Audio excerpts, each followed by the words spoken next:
Hey everyone, here's how to make wireframes in Figma and a full Figma Make tutorial step by step.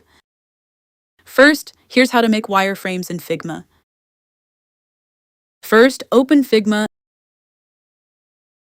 and create a new file. Now press F to create a frame and use the rectangle tool to block out sections. And then add lines and shapes for layout.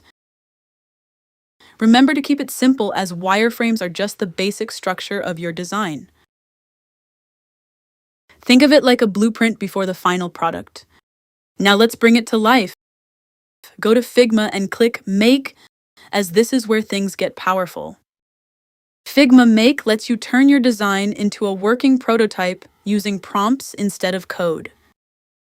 It will automatically import your wireframe once you are in, and then type a prompt like, "Turn this into an interactive app with buttons and navigation."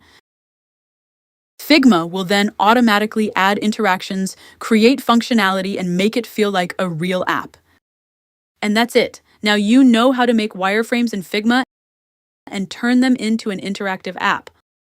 Follow for more Figma tips. See you next time.